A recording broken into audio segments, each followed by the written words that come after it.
Friends, ये biology के most expected questions की सेकंड वीडियो है। इससे पिछली वीडियो में हम डाइजेशन एंड एब्जॉर्प्शन चैप्टर के इंपॉर्टेंट क्वेश्चंस देख चुके हैं। इस वीडियो में हम breathing and exchange of gases के इंपॉर्टेंट क्वेश्चंस देखेंगे। तो पहला question, the volume of air ब्रीथेड in and out during normal breathing is called. यानी कि नॉर्मल ब्रीथिंग के समय हम जितनी एयर अंदर लेते हैं और बाहर निकालते हैं उसे क्या कहते हैं। तो यहाँ पे ऑप्शंस दिए हैं। पहला है वाइटल कैपेसिटी।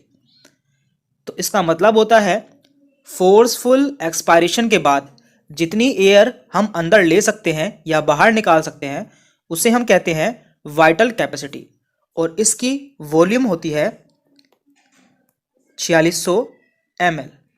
इसके बाद दिया है यहाँ पे इंस्पायरेटरी रिजर्व वॉल्यूम।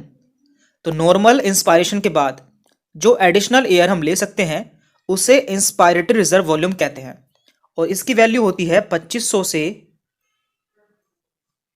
3000 ml। इसके बाद है एक्सपायरेटरी रिजर्व वॉल्यूम। तो नॉर्मल एक्सपायरेशन के बाद जितनी एयर हम बाहर निकाल सकते हैं उसे हम कहते हैं एक्सपायरेटरी रिजर्व वॉल्यूम, और इसकी वैल्यू होती है 1000 से 1100 ml। एंड लास्ट है टाइडल वॉल्यूम। यानी कि नॉर्मली ब्रीथिंग में हम जितनी एयर अंदर लेते हैं और बाहर निकालते हैं उसे हम कहते हैं टाइडल वॉल्यूम। तो हमारा आंसर होगा यहाँ पे D, tidal volume. Next question, every 100 ml of oxygenated blood delivers following amount of oxygen to the tissue under normal physiological condition.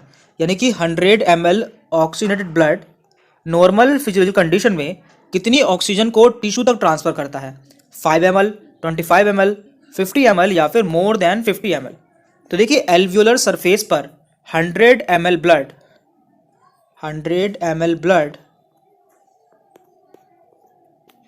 20 ml oxygen को ट्रांसफर करता है।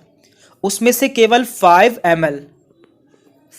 ml ऑक्सीजन ही टिश्यू को मिल पाती है अंडर नॉर्मल फिजियोलॉजिकल कंडीशन। तो हमारा answer होगा यहाँ पे 5 ml। Next question, what percentage of oxygen is carried by haemoglobin. Haemoglobin के द्वारा कितने परसेंट ऑक्सीजन कैरी होती है, या फिर हीमोग्लोबिन कितने परसेंट ऑक्सीजन को कैरी करता है, 90, 98, 23 या फिर 73। तो देखिए 97, नियर अबाउट 97% ऑक्सीजन को हीमोग्लोबिन कैरी करता है in the form of oxy haemoglobin, जबकि बची हुई 2 से 3% ऑक्सीजन को ब्लड प्लाज्मा कैरी करता है। तो यहाँ हमसे पूछा है हीमोग्लोबिन, इसलिए हमारा आंसर होगा यहाँ पे बी, 98। तो ये होता है 97 to 98%। Which of the following gases makes the most stable combination with the haemoglobin of RBC. इनमें से कौन सी गैस आरबीसी के हीमोग्लोबिन के साथ मोस्ट स्टेबल कॉम्बिनेशन बनाती है, carbon dioxide, carbon monoxide, oxygen या फिर नाइट्रोजन।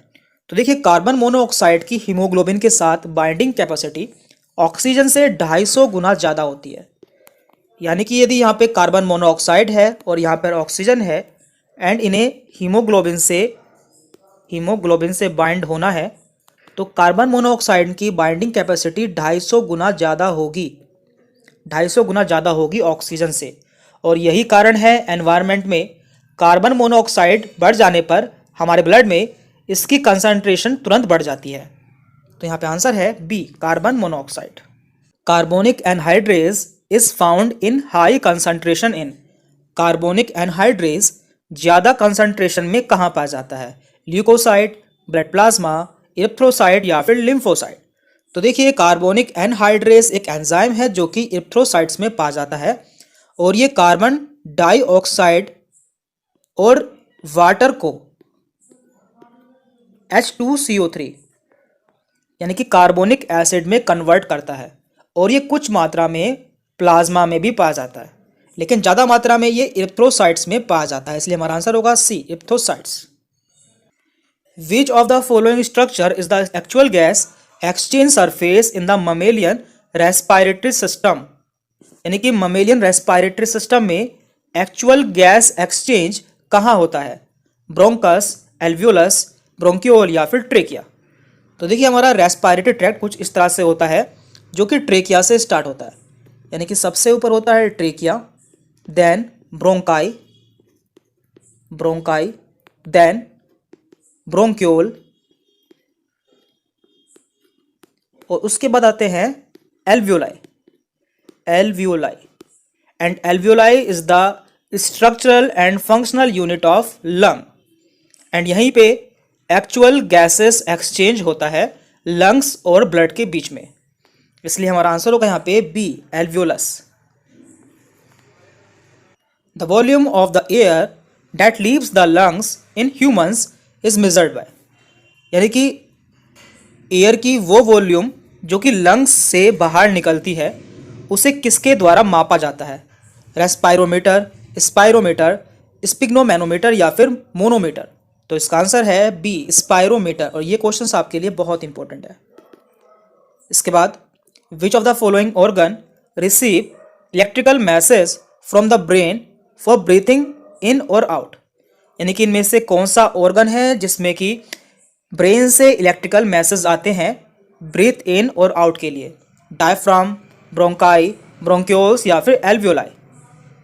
तो देखिए रेस्पिरेशन का रेगुलेशन दो तरह से होता है, number 1 neural and number 2 chemical, जिनमें से न्यूरल को मेडुला ओब्लंगाटा एंड पोन्स कंट्रोल करता है।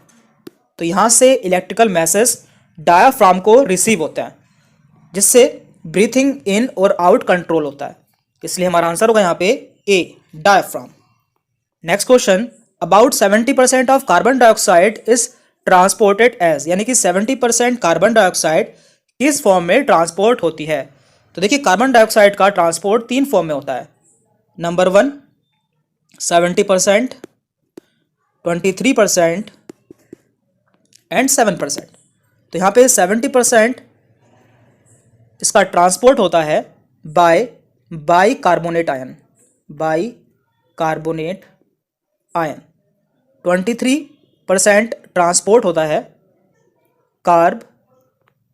कार्बा अमीनो हीमोग्लोबिन द्वारा, एंड 7% होता है डिसोल्व्ड इन ब्लड प्लाज्मा। तो ये डाटा आपको याद रखना है। तो यहां से पूछा है 70%, इसलिए हमारा आंसर होगा यहाँ पे by carbonates.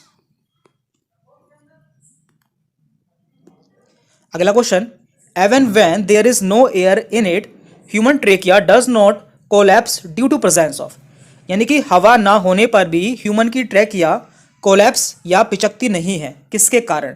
Bony rings, turgid pressure, कार्टिनियस rings या फिर कार्टिलेजिनस रिंग्स। तो इसका आंसर है डी, कार्टिलेजिनस रिंग्स, और ये क्वेश्चन भी कई बार पूछा गया है इसलिए आपके लिए इंपॉर्टेंट है, इसमें हम कई बार कंफ्यूज हो जाते हैं।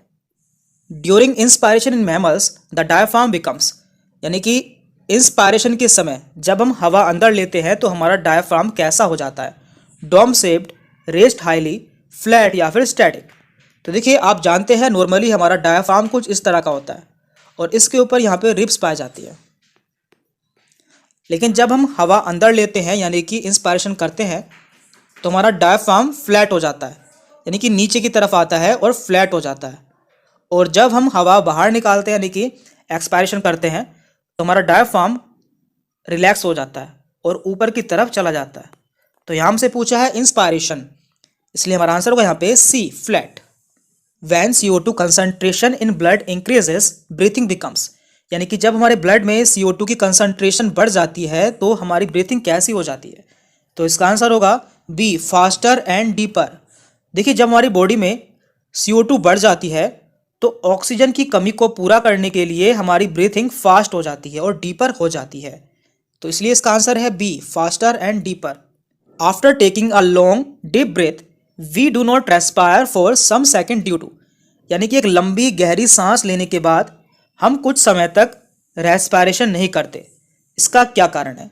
मोर CO2 in blood, more O2 in blood, less CO2 in blood या फिर लेस O2 इन ब्लड। तो इसका आंसर होगा सी, लेस CO2 इन ब्लड, क्योंकि उस समय हमारे ब्लड में कार्बन डाइऑक्साइड की मात्रा कम होती है, इसलिए हम कुछ सेकंड तक रेस्पिरेशन नहीं करते।